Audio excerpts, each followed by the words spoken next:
Dobar dan i dobrodošli na Zabajkajmo zajedno, dani dječjih radosti, društva Naša djeca Opatija. Ja sam Antonija i danas ćete se družiti sa mnom, s mojom kćeri Erin i mojom pomoćnicom Milenjačicom Petrom.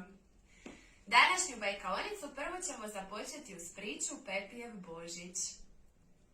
Ja svaku svoju bajkaonicu započinjem ovako. Prvo upitam djecu, šta pitam?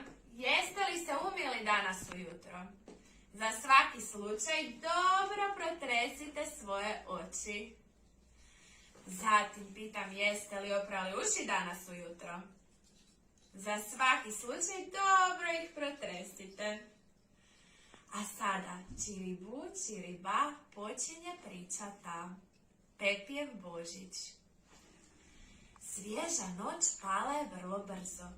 Igračke su se tako dobro zabavljale zajedno da uopće nisu primijetile kako vrijeme brzo prolazi. Lutka Alice okupila je cijelo društvo uz ognjište. Iako nije gorila vatra, igračke su zamišljale pod skretanje plamena. Pepi je bio jedina igračka koja je provela Božić s Djedom Mrazom. Zato je predložio ostalim igračkama da im ispriča priču o svojem davnom noćnom putovanju s Djedom Mrazom. Na Badnju večer bilo je jako hladno. Drhtao sam jednako kao što vi sada drhtite. Djed Božićnjak me već na sjevernom polu krcao u svoje saonice. Nos mi je bio sav crven i ukočen od hladnoće, a ruke i noge su mi drhtale. Ali Andrija je na sam vrh popisa stavio da želi psića na kotačiće, tako da me i sama misao o tome već mogla ogrijati. Kad smo krenuli, saonice su bile prepune darova. Zamislite, bilo nam je potrebno cijelo poslijepodne da se svi ukrcamo u saonice Djeda Mraza. Kad smo se ukrcali, Djed Mraz je obuo svoje čizme, stavio kapu na glavu i pokrenuo saonice. Iz rukava je izvukao dugačak popis imena sve djece koju moramo posjetiti. Saonice su pojurile, a njihov trag se vidio na nebu prepunom svjetlucavih zvijezdica.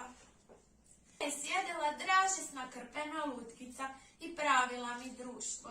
U saonicama nije bilo puno mjesta. Bili smo stisnuti kao sardina u konzervi, ali ni tome nije moglo ne raspoložiti. Njezine plave loknice škapljale su me po mom nosiću. Koliko god da sam puhao, one su stalno ostale u istom položaju. Malo po malo skraćivao se popis djece koju Djed Mraz treba posjetiti, a saonice su se počele prazniti. Na moju veliku žalost došao je red i na moju suputnicu, prijateljicu Krpenu lutkicu. Ja sam bio zadnji na popisu, ali na kraju je došao red i na mene. Bio sam uzbuđen što ću uskoro upoznati svog maloga gospodara Andriju. Djed Božićnjak se popeo na krov, sjeo na rub dimnjaka, uvukao jednu pa drugu nogu, ali kad je htio provući svoj veliki trbuh kroz dimnjak, on mu nije mogao proći. Znate li zašto? Djed Mraz je cijelu noć pojeo toliko slatkiša i keksića da mu je trbuh toliko narasao da više nije mogao proći. Ali na sreću, slatkiši su mu pomogli da se sjeti čarobnih riječi pomoću kojih može raširiti dimnjak. Ali ne smijem vam reći koje su to čarobne riječi, to samo Djed Mraz smije govoriti. Dakle, uvukli smo se u kuću kroz dimnjak i Djed Mraz me poljubio u vrh mojega nosića. Zaželio mi je puno sreće s malenim Andrijom koji je tamo živio. Toga jutra na Božić Andrija me uzeo u svoje ruke s puno sreće i radosti i odmah me otišao pokazati vama, mojim prijateljima, igračkama.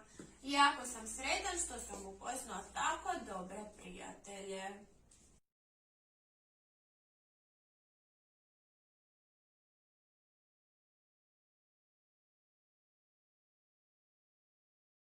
Draga djeca, radit ćemo božićni ukras od lovora i grančica, ali u obliku poklona. Treba će vam 4 grančice i posložit ćete ih ovako. Zatim ćete ih uloviti i zalijepiti sa vrućim ljepilom.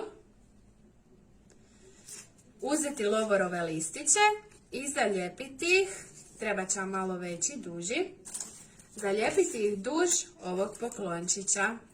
Isto zalijepiti naravno sa vrućim ljepilom, a na vrhu staviti jednu mašnicu koja će vam onda ovako izgledati. Dobit ćete vaš božićni ukras, poklončić kojeg ćete moći zalijepiti i staviti na vaš bor. To vam treba ovako izgledati. Hvala što ste sudjelovali u današnjoj likovnoj radionici.